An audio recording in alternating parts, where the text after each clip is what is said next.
저희가 감각 없는 자 되어 자신을 방탕에 방임하여 모든 더러운 것을 욕심으로 행하되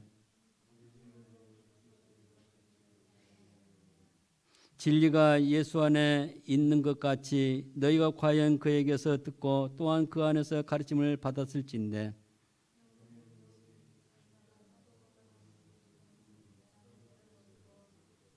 오직 심령으로 새롭게 되어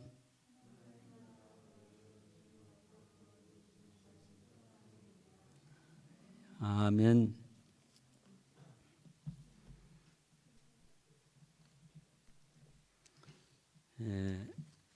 오늘은 신라곤과 복락곤에 대해서 말씀드리려고 합니다. 본문은 지난주와 같이 에베소서 4장 17절에서 24절입니다. 여러분, 신라곤과 복락곤 그러면 누가 생각이 납니까?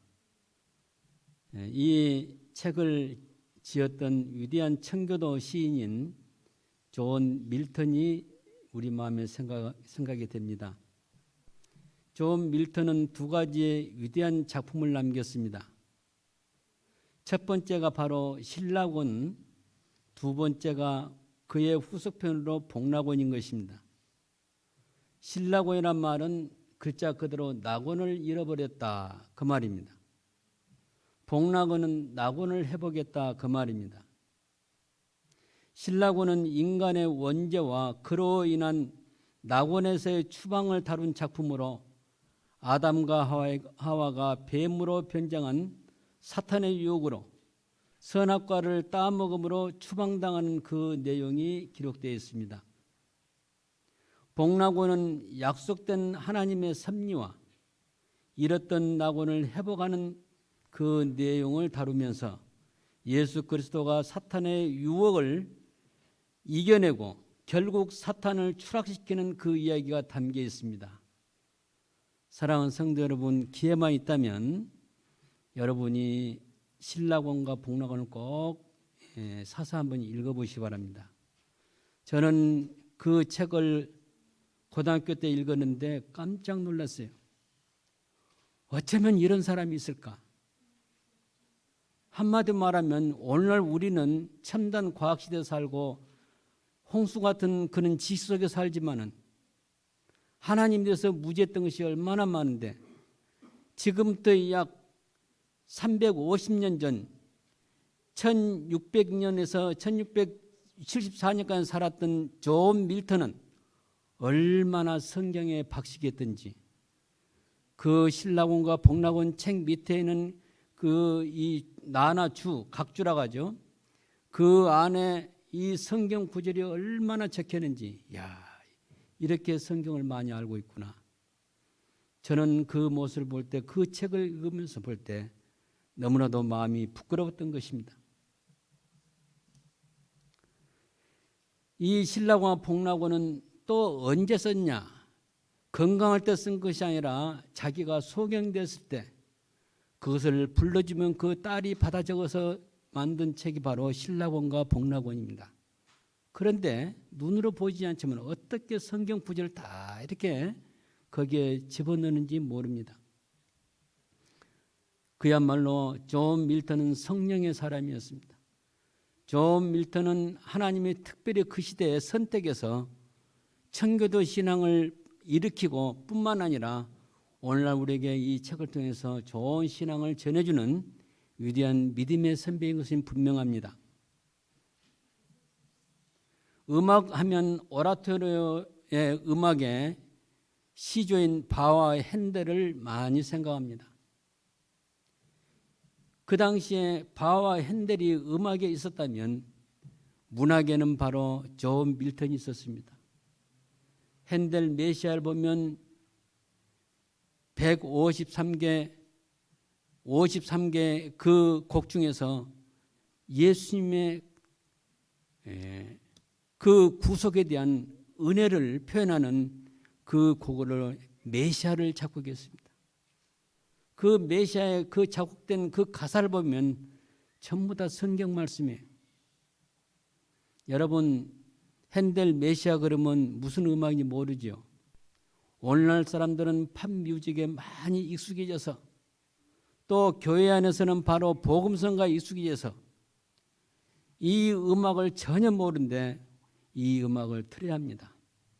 그 가운데 유명한 곡이 하나 있는데 할렐루야입니다. 여러분 할렐루야라는 그 곡을 많이 들어보셨죠? 연주에서도 하기도 하고 교회 특별 행사도 하기도 하고 그런데 여기는 유명한 일화가 있습니다.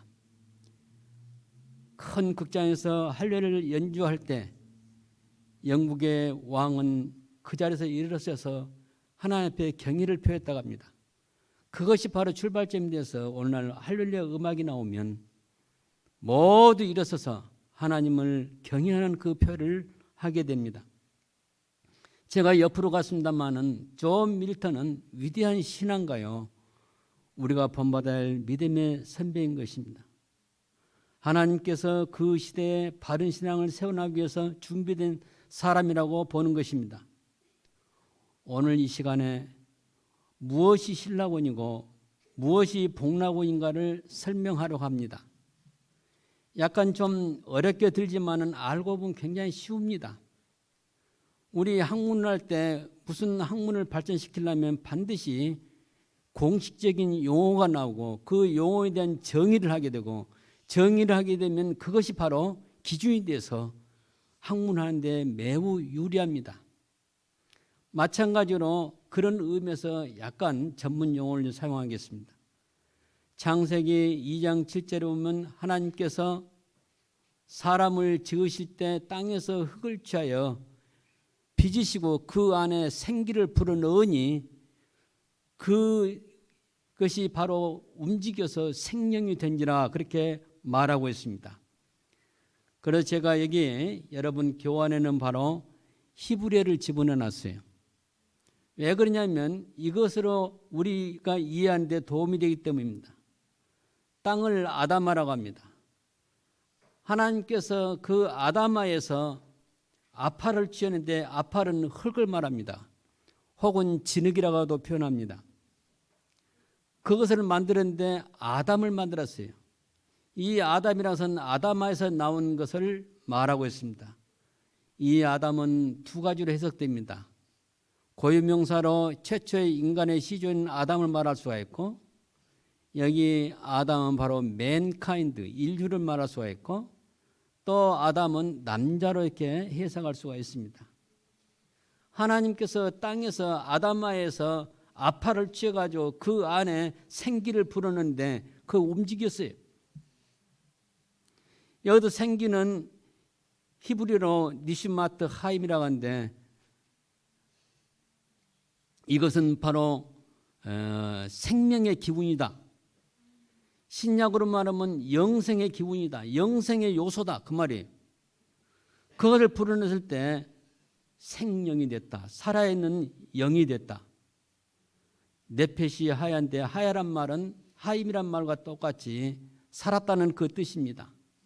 여기서 살았다는 것은 영생을 말합니다. 잠깐 지상에서 살다가 없어지는 그런 삶이 아니라 영생을 말합니다.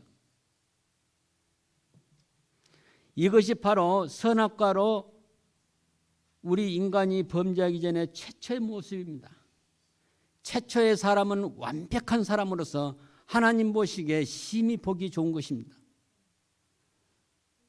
땅에서 흙을 취해서 사람을 빚으시고 그 안에 생기를 부르는데 이 생경은 하나님의 기운입니다. 어떻게 보면 다른 표현하면 성령을 말합니다. 그 진흙 안에 하나님의 영을 집어넣어서 만드는데 이것이 최초의 완벽한 퍼펙트한 인간을 보여줍니다. 이때는 바로 아담과 하와가 에덴에서 선악과를 따먹기 직전이에요. 그런데 이 모습이 파괴됩니다. 그것은 잠깐 나중에 설명하겠습니다마는 생기는 하나님의 영을 말하며 생명은 영원히 살아있는 존재란 뜻이에요. 처음에 하나님께서 사람을 지으실 때 비록 흙등에 불과한 물체에 하나님의 영을 불어넣으니까 영원히 살 수 있는 사람이 된 것입니다. 사람의 중심에는 기본적으로 하나님이 창조하실 때 하나님을 모시도록 그 하나님의 성전이 되도록 공백을 만들어 놓고 그 안에 하나님의 영을 넣어서 우리 사람을 만드신 것입니다. 이렇게 지음받은 사람은 하나님이 준비하신 에덴 땅에 에덴이라는 동산 안에 두어 살게 했습니다. 최초의 사람의 원형은 무엇입니까? 그 안에 하나님의 영이 존재하는 것이 최초 사람의 원형입니다. 이러한 모습은 창세기 1장 26절에 하나님의 형상으로 이런 말이 나와요. 하나님의 형상으로 사람을 짓자. 여기 보면 우리가란 말이 나옵니다. 이 우리가란 말은 하나님이 그러면 복수냐? 그것이 아니죠. 삼위일체 하나님께서 우리가 그렇게 했다고 볼 수 있습니다. 중요한 것은 1장 26절 말씀은 하나님의 형상이에요. 하나님의 형상이 존재한 사람으로 만든 것이 바로 창세기 2장 7절에는 그 창조입니다. 그러나 모든 동물은 사람과 다릅니다. 사람에게만 생기를 불어넣어서 창조했지만은 다른 동물은 그렇게 지은 것이 아닙니다. 모든 동물은 사람과 달리 생기가 없기 때문에 영혼 없는 고깃덩어리에 불과합니다. 여러분 소를 생각해 보십시오. 또 돼지를 생각해 보십시오. 또 우리가 먹는 여러 가지 가축이라든가 다른 동물 생각하면 그들은 죽음으로써 끝납니다. 그 후에 하나님께서 사람과 행위 언약을 맺으십니다. 행위 약속을 맺으신 겁니다. 그 내용은 창세기 2장 16절에서 17절에 나옵니다. 무슨 말이냐? 동산 각종 나무의 열매는 네가 임의로 먹되 동산 중앙에 있는 선악을 알게 하는 나무의 열매는 먹지 말라. 네가 먹는 날에는 정령 죽으리라 하신 것입니다. 이것이 바로 하나님이 최초에 사람과 맺은 언약이에요.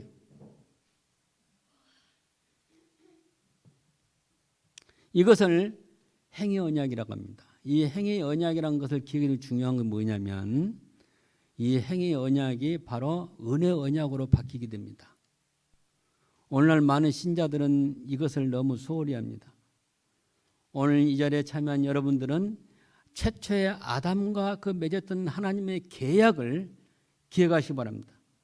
이 언약은 하나님의 명령에 순종하면 영생이고 순종하지 아니하면 육체와 영혼이 멸망한다는 하나님의 약속이 들어있습니다.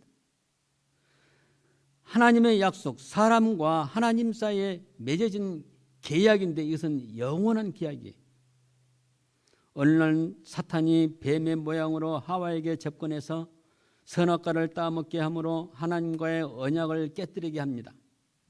그리고 아담까지도 선악과를 먹음으로 역시 그 언약을 깨뜨립니다. 이와 같은 최초의 범죄로 인해서 아담만 아니라 전 인류가 죄로 오염되었습니다. 그래서 결국은 아담뿐만 아니라 하와뿐만 아니라 전 인류가 죽게 되는 것입니다. 그리고 하나님과의 관계가 파괴되어 버렸습니다. 그리고 전 인류는 죄에 빠지게 되었습니다. 죽음이 찾아왔습니다. 지상에 나고 있는 에덴에서 추방되었습니다. 평화가 사라졌습니다. 그 나머지 지상에 살인을 비롯해서 도덕적인 죄, 윤리적인 죄가 들어오고 또한 불안과 공포가 들어오고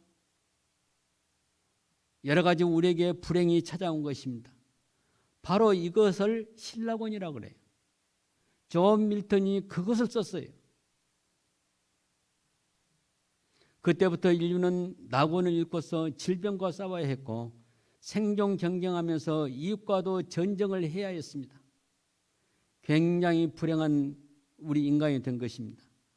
가장 무서운 것은 사람 중심에 있는 하나님의 영, 아까 말했지만 생기에 해당되는 니슈마트 하임이 떠나버린 겁니다.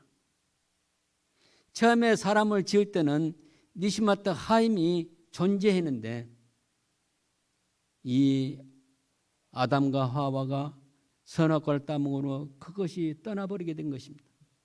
그러니까 사람은 그때부터 육체가 된 것입니다.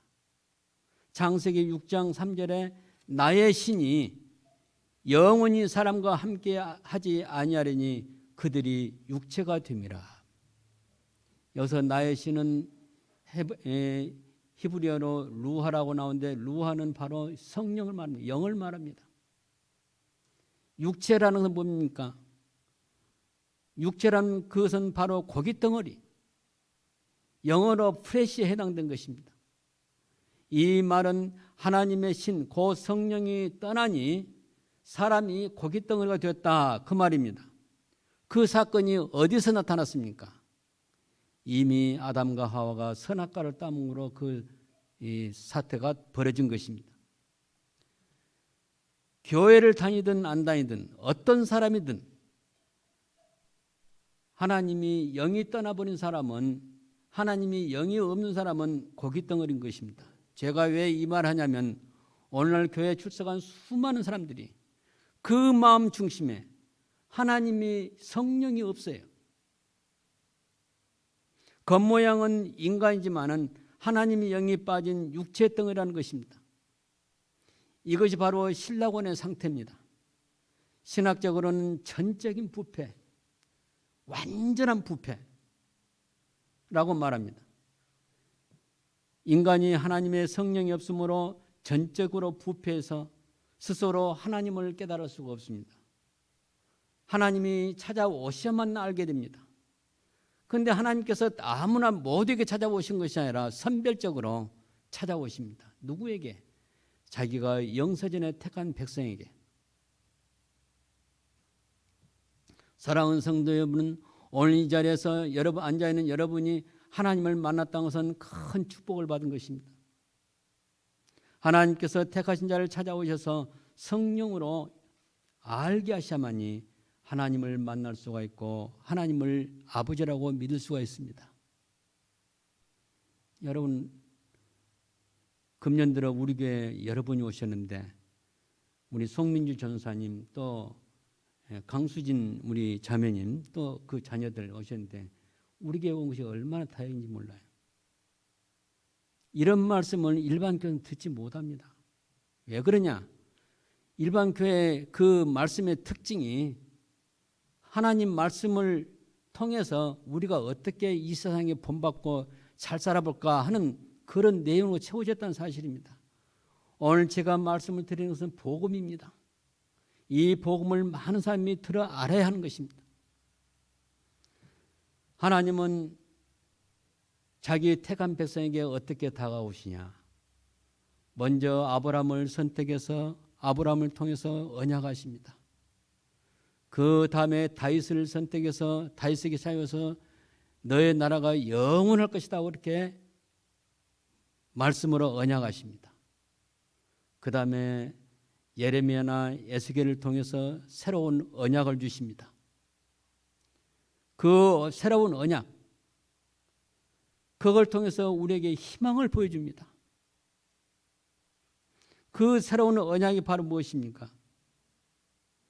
에스겔서 36장 24절부터 28절에 보면 열국 중에서 너희를 모아 고토에 모으시고, 고토라는 것은 영어 성경은 own land, 본래의 땅이라 그 말입니다.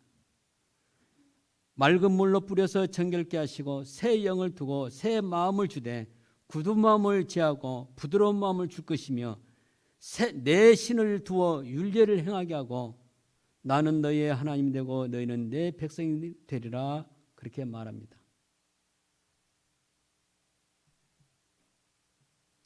여러분, 신약성경 예수님의 탄생의 기사가 나옵니다. 마태복음 2장에도 나오고 누가복음 2장에 나옵니다.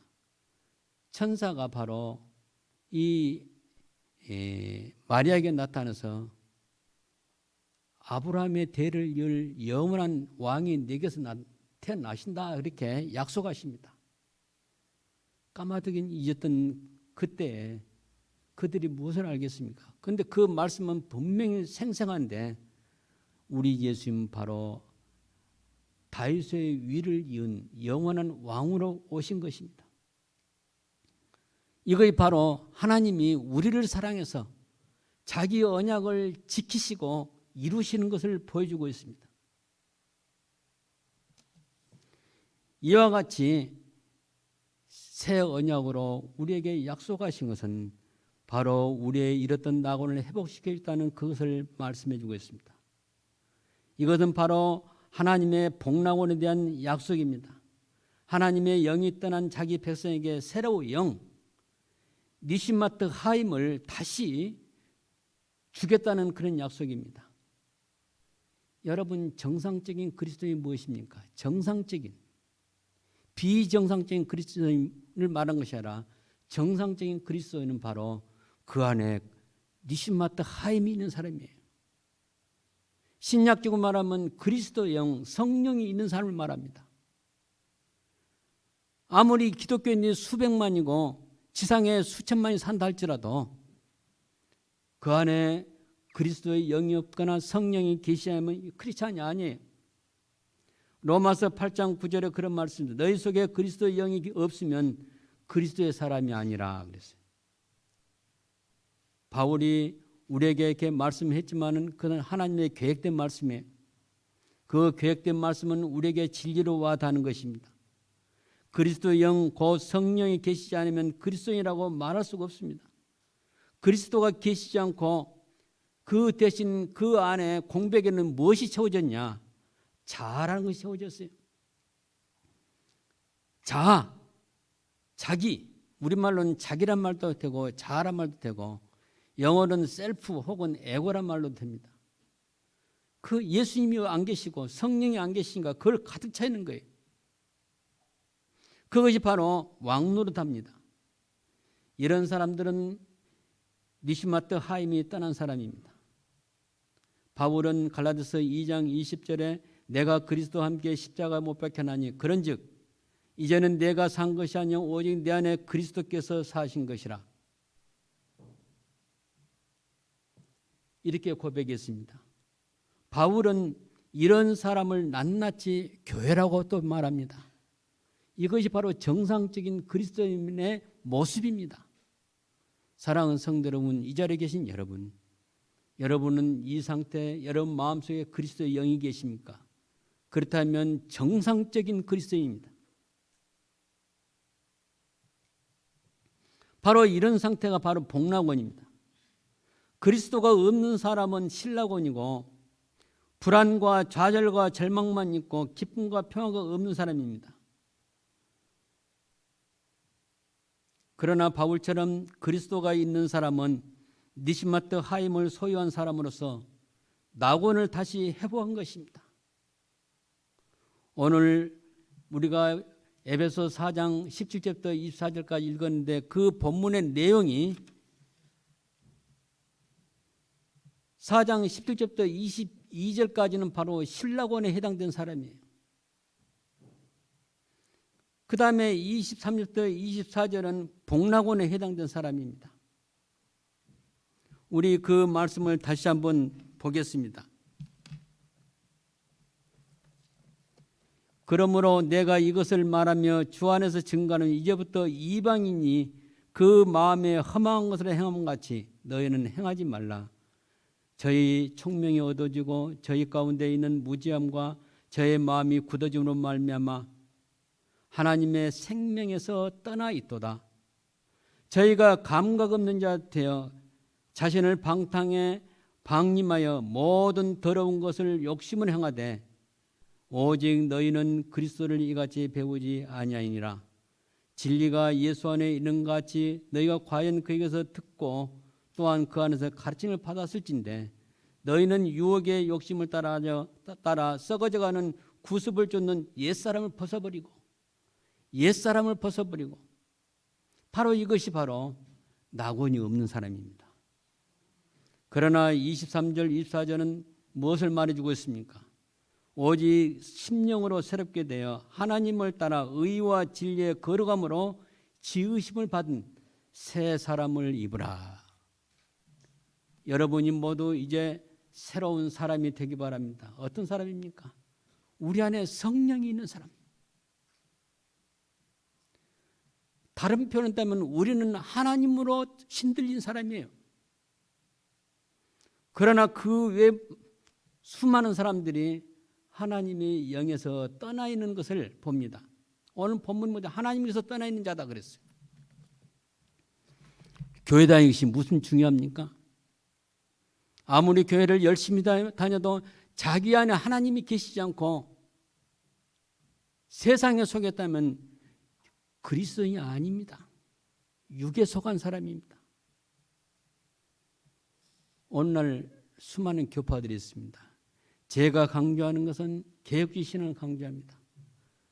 수많은 사람들이 자기 자신이 하나님을 영화롭게 한다고 자기 노력으로 사는 사람이에요.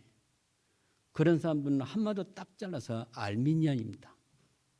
사랑하는 성도 여러분, 우리는 그걸 구분해야 합니다. 이 성령으로 충만하단 말을 다음 시간 하겠습니다. 이 성령 충만한 것은 매 순간 매 순간 하나님으로 채워지고 하나님의 인도를 받고 내 생각과 행동이 하나님의 지배를 받는 것이 바로 성령의 사람이에요. 이게 바로 개혁주의 신앙에 속한 사람입니다. 사랑하는 성도 여러분, 우리는 이 믿음을 잘 보존해야 합니다. 언제까지? 주님이 우리를 부르실 때까지. 그때까지 그 기간이 얼마 될지 말만은 앞으로 보게 되면 점점 신실한 크리스찬들이 지상에서 견뎌나기 쉽지는 않습니다. 다시 말하면 박해가 일 수 있다는 것입니다. 그렇지만은 여러분의 영원한 생명을 지키기 위해서 모든 핍박을 이겨가며 박해를 이겨가며 믿음으로 승리하는 여러분이 다 되시기 바랍니다. 기도하시겠습니다.